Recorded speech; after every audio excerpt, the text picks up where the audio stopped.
So let's go now to chapter 12, which is game theory and business strategy. Chapter 12. I will start with an example to have.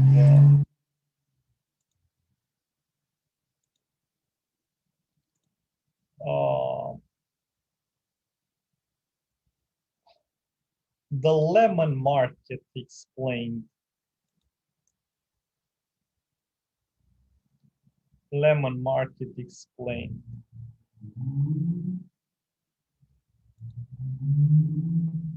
So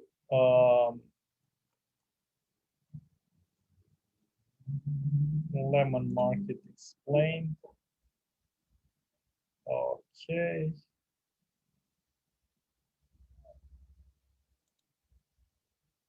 Let me take a basic example.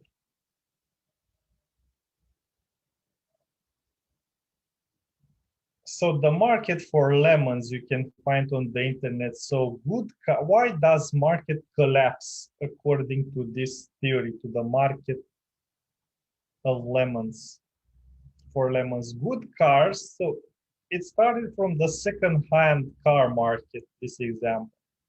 So good cars are named peaches, while lemons are considered bad cars.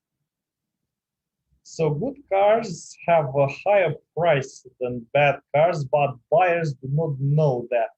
This is asymmetric information. And sellers have all the information about the cars, while buyers do not know anything. Let me share you my screen. Stop share, and now let me share you my screen. So price for good cars being higher, buyers are not willing to pay that price. So even this type of product will disappear from the market, leaving only lemons or bad cars. All people buy lemons for a certain period. So at a certain point, they will cease doing this to reduce costs. So theory also includes some questions. Microeconomic theory considers that each trader maximizes utility function. This is similar to companies. So companies maximize profits while consumers maximize utility. Let's assume that there are two traders in market one and the two in market two. So to simplify the problem, we assume that there are two types of qualities in the market, X1 for lemons or bad cars and 1.5x1 for peaches or good cars. We also assume there are two types of traders, sellers, ones with good cars and have a utility and others with that. Supply is equal to the demand. And those are the maths. So mu is said to be the quality. So if price is less than a kilogram price or mu, quantity sold is higher. So lower price than a kilogram, everybody is trading, buying and selling. If the quality of the cars in the intermediate, price is between a kilogram and 1.50 kilogram. So only group 2 is trading, which is also happening in real situations. More expensive cars have less potential buyers.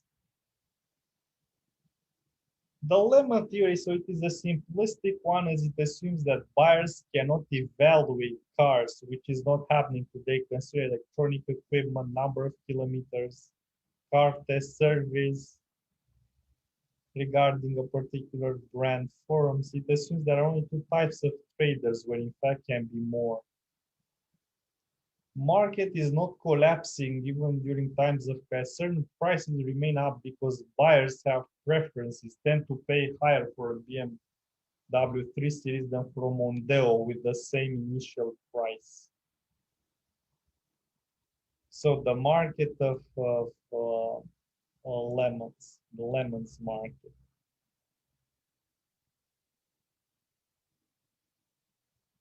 Now we have also a research on this, let's say that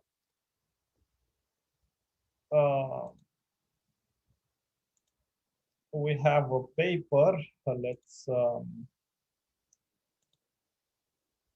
share my screen.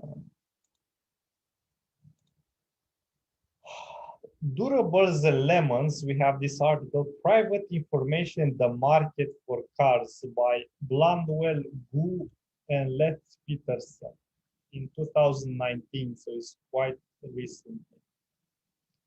So lemons penalties, the average quality of cars, less average quality of those. So households maximize their utility functions which depend on car ownership. So households buy a car, save or consume. So we assume that only those situations.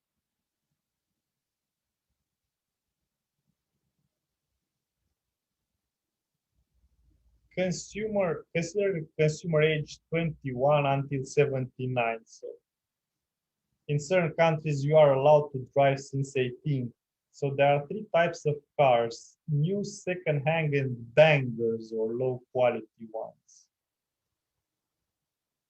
Depreciation rate is only observed by the owner. Car becomes a banger after a number of years or receiving a banger quality shock, which has a certain probability.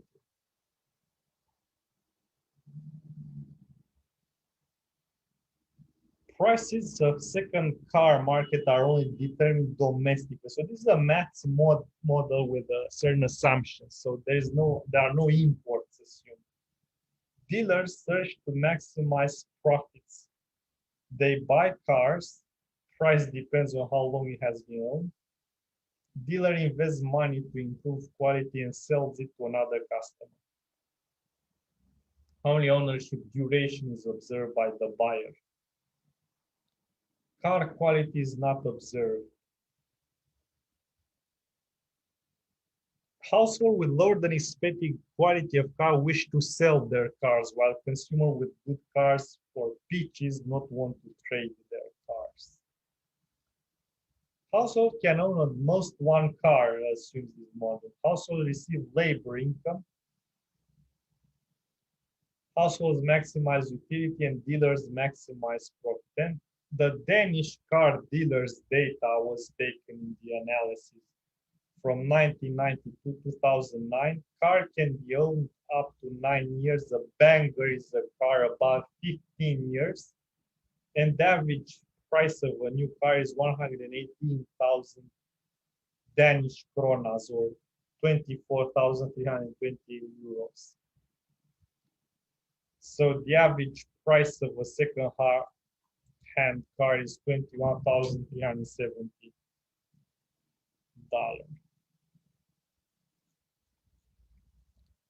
So, and we have fraction of cars sold by ownership duration, and we have asymmetric data and symmetric information. So cars are sold at their value as their quality is already known in a market with symmetric information because all participants have all the information about the car. Good cars are sold at a better price and bad cars the lower prices compared to asymmetric case. Absence of lemon penalty in this case. According to the research in the first 2 years, 85.5% of cars are sold in the symmetric market as compared to 28.3% of case of asymmetric market. So asymmetric market or the lemon impacts type of cars sold, peach, lemon, banger, as well as the speed they are sold. And this theory also said that good cars will be gradually eliminated from the second-hand car market because nobody wants to trade them because they do not know they are good cars. Their price is slightly higher. However, in the second-hand market, there's also the situation when if If a car has a slightly higher price, it means that the owner invested more in it, and it's in a better condition,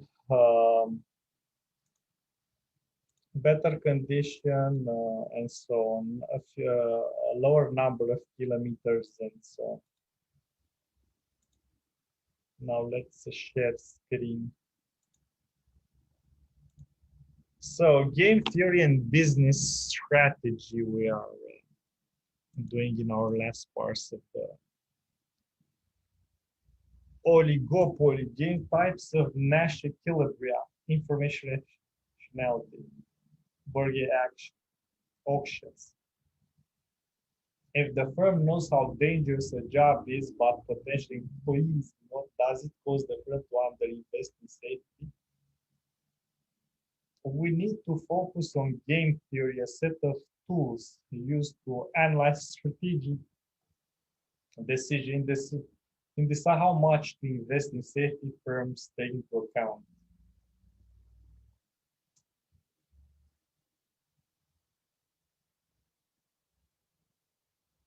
So two players, an American and United, play a static game only once to decide how many passengers per quarter to fly. Their objective is to maximize profit. Rules: other than announcing their output levels simultaneously, firms cannot communicate. No side dealers or coordination allowed. Complete information. Firm knows all the strategies and payoff. Each firm's strategy is to take one of the two actions, choosing either low output for 8K passengers per hour or high output 64K.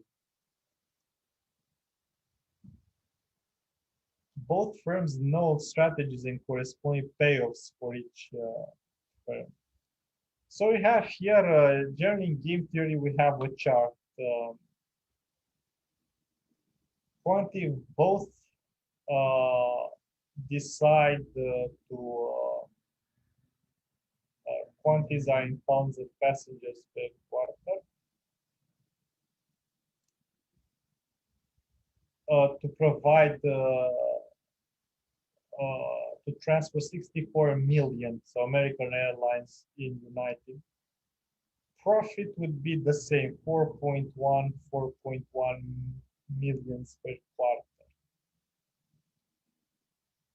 If American Airlines only 48 million and United 64, United will have 5.1 million versus 3.8, so United wins.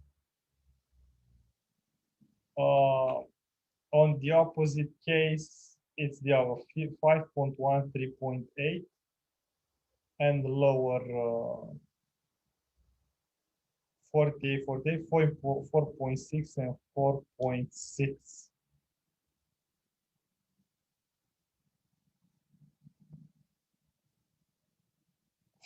If one is available, rational player use a dominant strategy that produces a higher profit than any other strategy. The player can use no matter what its rivals do.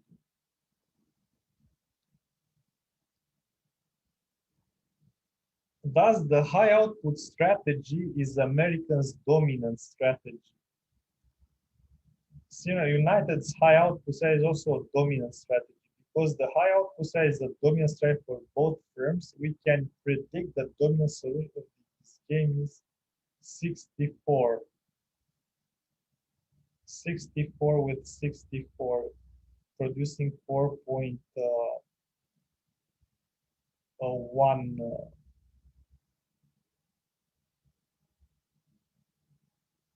Dominant strategy is not the best solution. A striking feature is that players choose strategies that do not max their joint. So the firms could earn 4.6 million, each choose low output rather than 4.1 they actually earn by setting a high output.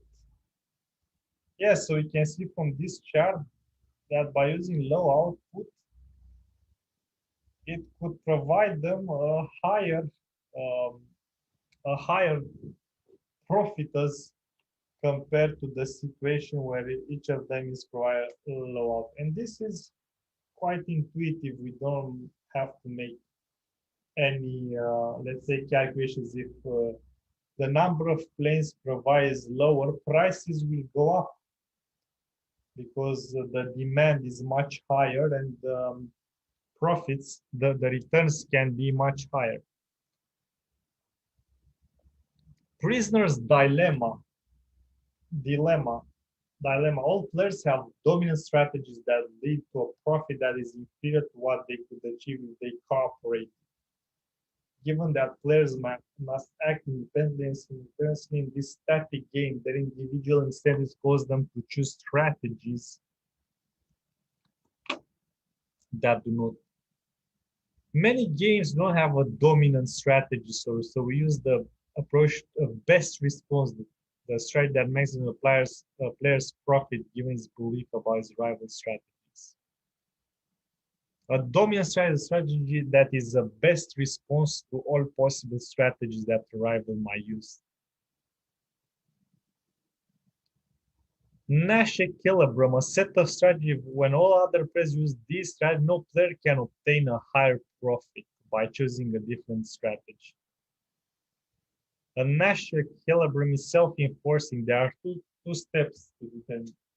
Step one, determine each firm's best response to any given strategy of the other firm. And the second step, check whether there are any pairs of strategy that are best responses for both firms. So there are strategies that are at the Nash equilibrium. A more complicated game between American and United Airlines to illustrate best response. Now, both American and United can choose from three strategies: 96, 64, 48. Same rules: static, simultaneous game, perfect information.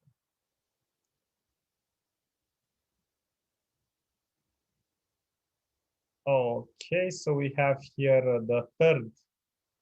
If both provide, let's say, a high quantity, then their profits is zero. So this strategy is not good. 64 is 4.1, 4.1.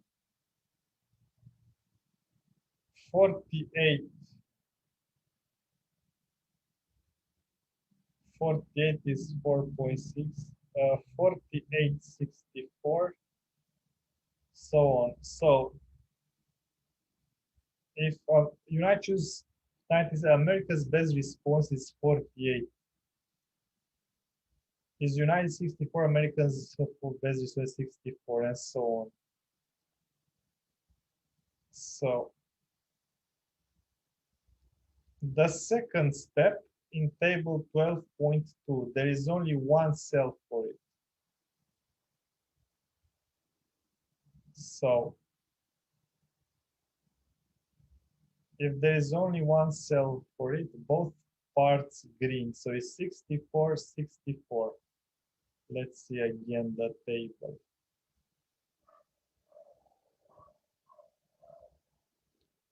Sixty-four, 64, so it's 4.1, 4.1.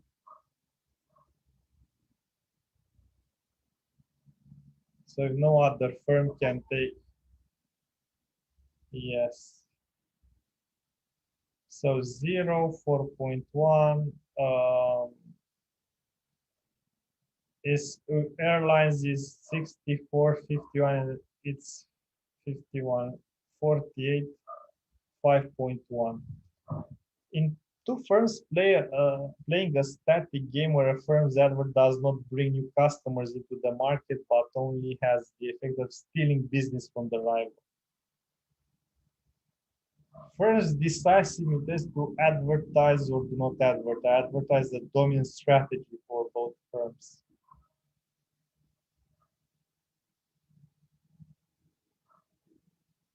So in the resulting dominant strategy solution in Nash equilibrium, each firm earns one, but would make 2 if either firm that by advertised. Solution doesn't maximize your profits.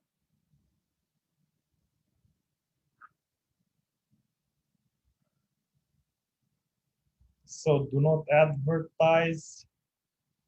Advertise only takes customers from rivals, not advertise. Advertise. Attracting new customers to the market. So there are three types of Nash kilograms. So here, advertise. So it brings this 3 million, 3. And both advertise 1.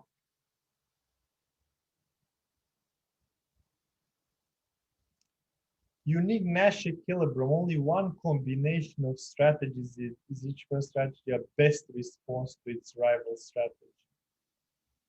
Are Bertrand and Cournot models and all games played so far. Multiple Nash games. Many oligopoly games have more than one Nash equilibrium. To predict the likely outcome of multiple equilibrium, we use additional criteria. Players were certain about what action to take at each rival's decision, pure strategy. When players are not certain, they use a mixed strategy, a rule telling the player how to randomly choose among possible pure strategies. Multiple equilibria, coordination game.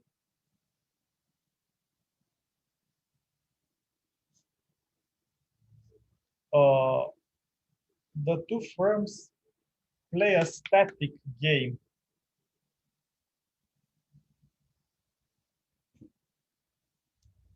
Each firm chooses simultaneously and independently to schedule a show on Wednesday or Thursday. Firms schedule it on different days, both earn 10, otherwise each loses 10. Best response, neither network has a dominant strategy. For each network is best choice. Best response are Carl Green. So if both choosing the same day, they lose 10. If one is choosing in different days, so in green is the best solution. Two Nash equilibrium solution. There are two cells with both firms' best responses, green cells. These Nash equilibria have one firm broadcast on Wednesday and another on Thursday. We predict the network which schedule shows on different nights, but we have no basis for forecast which night each network will choose.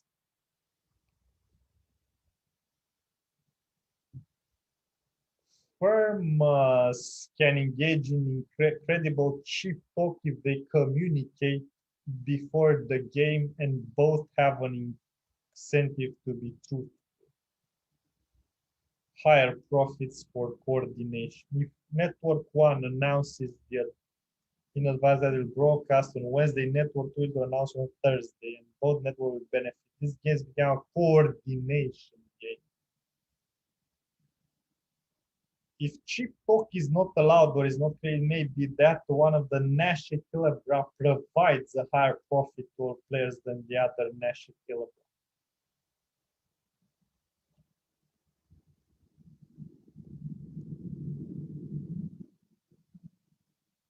Mixed strategy equilibria.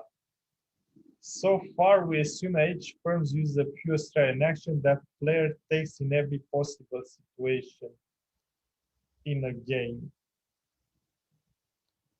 A pure strategy is a rule telling the player with certainty that action to take at each decision point in a game. A firm uses a mixed strategy. A player chooses among possible pure strategies according to probabilities that the player sets. A mixed strategy is a rule telling the player which method to use to randomly choose among possible pure strategies. The method could be a dice to throw or a coin to flip. A pure strategy can be viewed as a special case of mixed strategy. A player assigns the probability of one to a single pure strategy and zero to all other possible future strategies.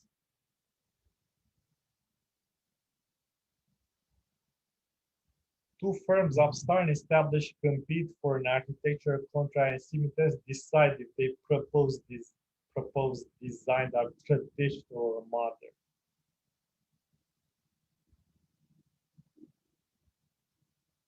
So modern, traditional, and so with probability.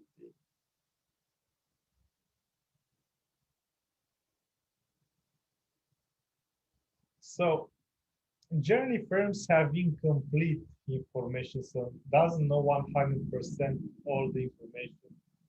All the other is strategy, what is planning to do, and so on.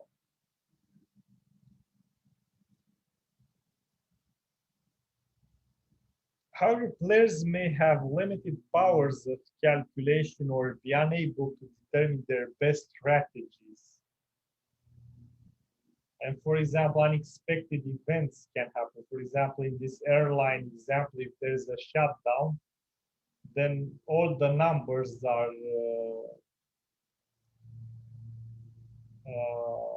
dropped significantly, the number of passengers, and both companies are effective, incur losses.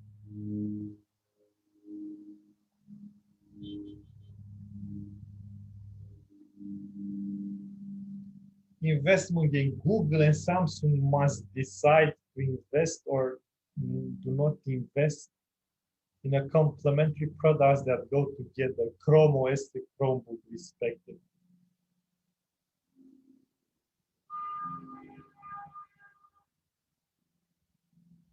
A Chromebook with no Chrome OS has no value, but Chrome OS with no Chromebook still has value. Now, regarding the smartphone industry, which is dependent on, let's say, 2, 3, or 4 operating systems. So we have iOS, Apple iOS, Android from Google.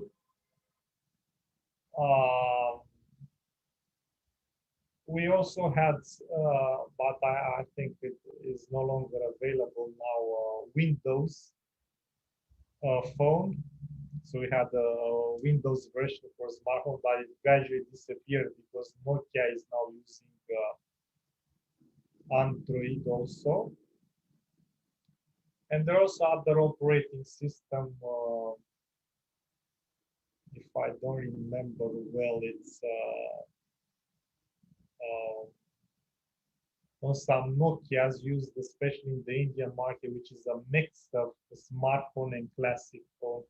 I don't know. I don't remember now the name. However, because Android is controlling a high share of the market, some companies were there is this idea of developing together an operating system for their phones.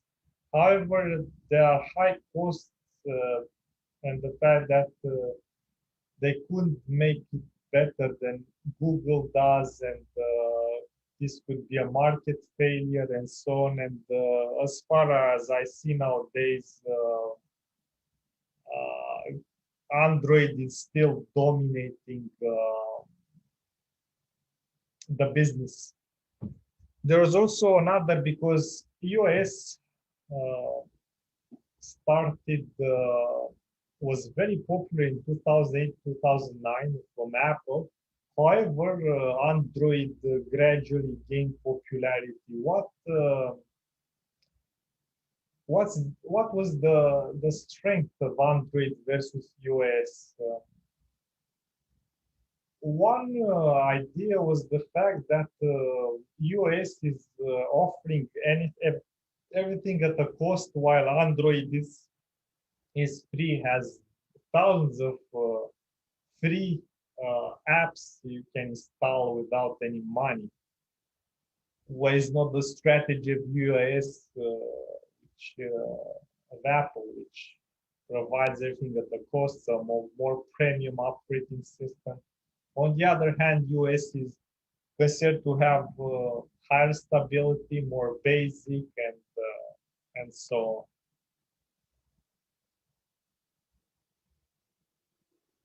So if each firm has fully information, Google's going to say is to invest and Samsung best response is to invest. The solution is a unique national equilibrium with both firms investing. With private information, Samsung does not know Google's dominant strategy is always to invest. So Samsung and Google fail to coordinate these strategies. So if both invest, they win a lot. Do not invest 0. Google invest only 5, Samsung no 0, 0 and minus 25.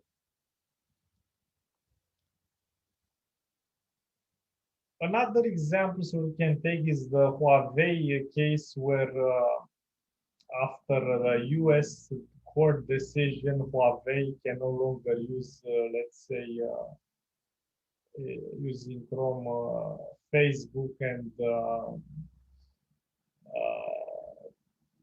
I think Facebook, Huawei has to develop its own apps related to Facebook, and so which would be a higher cost. And it's interesting to see from this equilibrium cost, the losses of this decision on Huawei and the gains obtained by others from using Facebook apps in.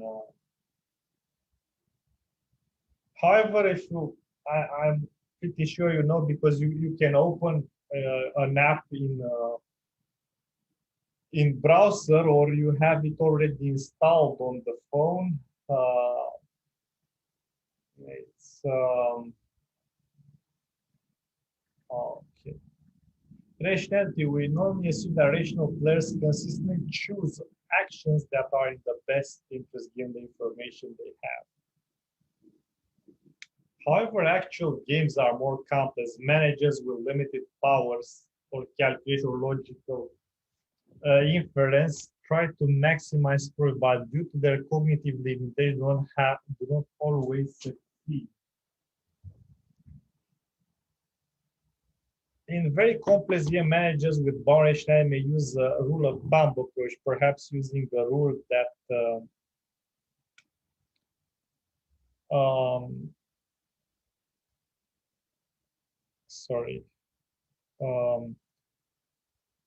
that has worked in the past.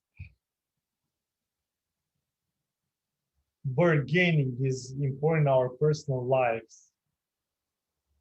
Car buyers bargain with car dealers. Married couples and roommates bargain over responsibility to household chores. Teenagers bargain with their parents over anything. Bargaining is also common in business where managers and employees bargain over wages and work, and firms bargain downstream with suppliers and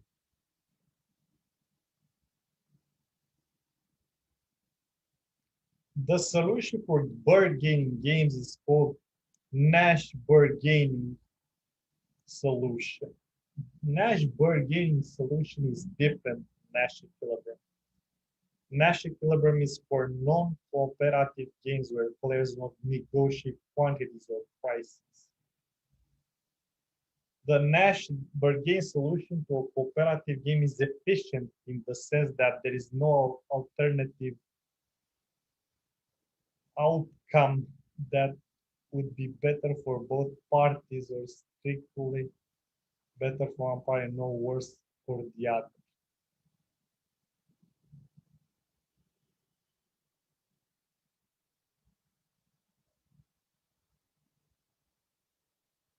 Okay, so we have those formulas.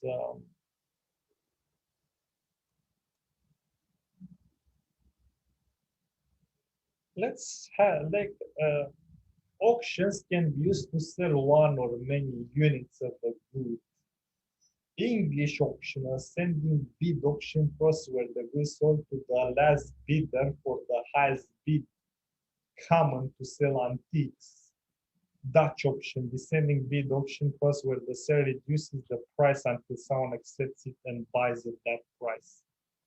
Sealed bid auction, bidders submit a bid simultaneously without seeing anyone else bid, and highest bidder wins. The first price over the bidder, the winner pays its own with highest the bid. Private value, individual bidders know how much the good is worth to them, but not how much other bidders value. The good value has the same value to everyone, but no bidder knows exactly what that value is. In a timberland auction, bidders know the price of lumber, but not know how much lumber is in the trees. Traditional second price auction game rules. Traditional sealed bid, second price auction.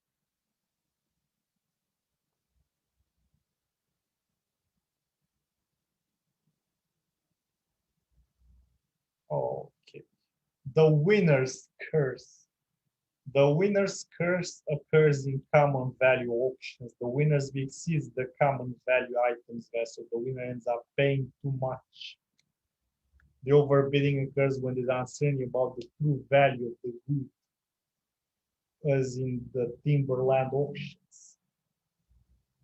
The best strategy to avoid the winner's curse: rational bidders shade or reduce their bids below their estimates. The amount of return depends on the number of other bidders, because the more bidders, the more likely that the winning bid is an overestimate. Bound rational and the winner's curse. Although rational managers who should avoid the winner, there is strong empirical evidence for the winner's curse.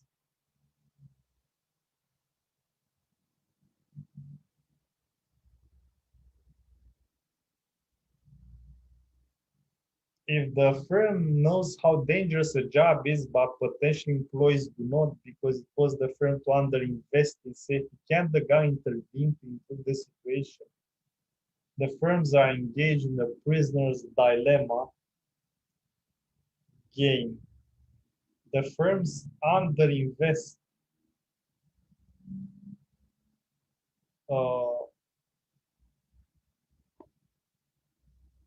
in safety because each firm bears the full cost of its safety investment but derives only some of the benefits. This outcome results because workers can't tell which firm is safe. If the government or a union were to collect and provide workers with firm-specific safety information relatively low cost, the firms might opt to invest. And this is it. Next time, in 1 week time, because it will be our last course of this current cohort, we will make some problems exercises with game theory. Very interesting one. I hope you. Now let's start doing some exercise to show you more about this topic called game theory. Okay, so notes. Okay, now let me share my screen so that you have an idea what I'm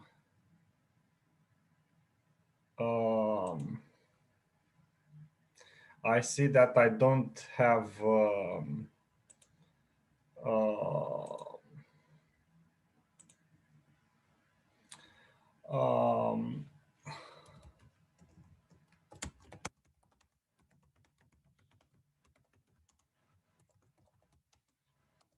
so what I will do, I'll upload the file on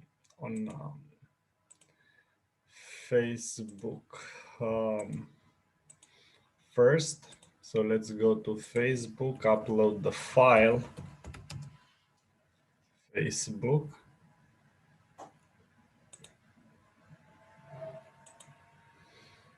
Okay. Notes. File. Let me.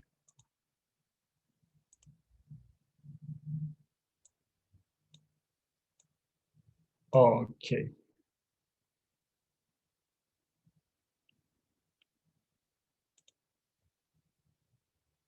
Nah, I posted in the wrong place.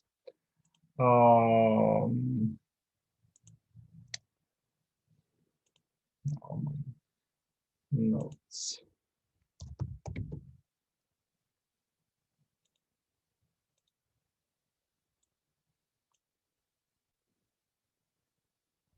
Okay. Now let's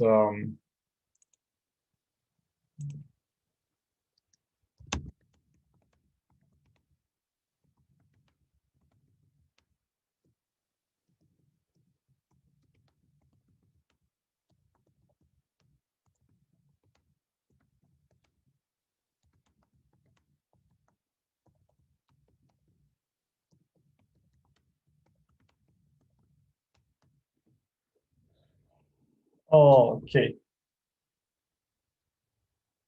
So let's start. Let me try again. Okay, it's working now. Share screen option. As I said, share notes. Okay, it's working now. So share screen option and notes. So let's start doing some, and we go to the end. To the end where we have game theory. So page 11 it starts. And we have the following exercise. Jane is interested in buying a car from a used car dealer. Her maximum willingness to pay for the car is $12,000. Let's say 12 to make our calculation easier. Both the dealer is willing to sell the car as long as he receives at least 10,000. Thus, the potential surplus or gain from trade is 2. Jane and the dealer bargain over the transaction price P. If they cannot agree on a price, then the transaction does not occur and neither party receives any surplus. What is the Nash equilibrium solution to this game? So the first one is to calculate the Nash product. So if Jane buys the car for price P, her net surplus is 12 minus P.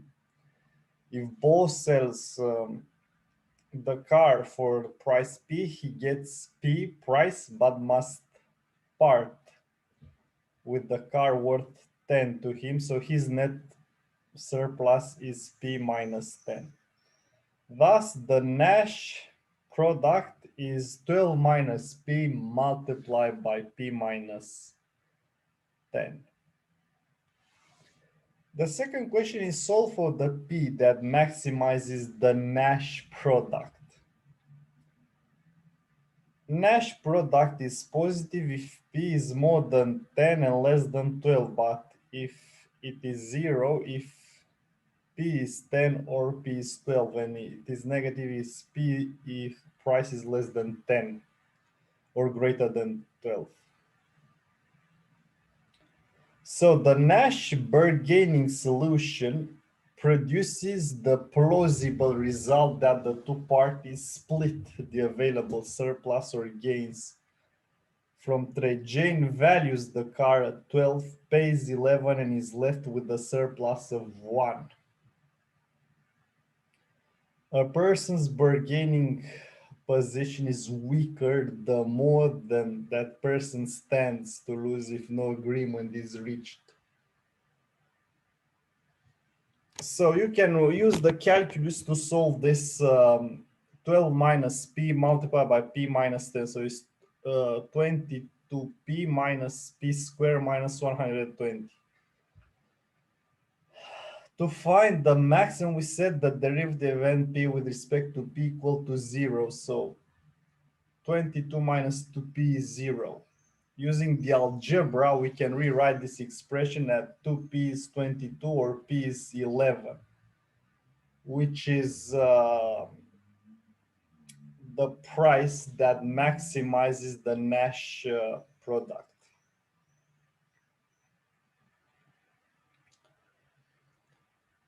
And let's take another example.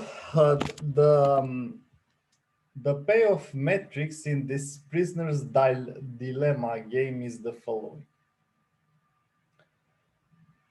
Duncan, Larry. If Duncan stays silent, Larry gets 0 if he squeals, and -1 a year in jail if he stays silent.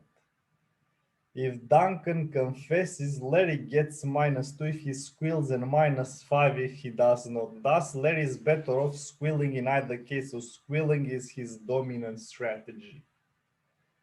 By the same reasoning, squealing is also Duncan's dominant strategy. As a result, the Nash equilibrium is for both to confess.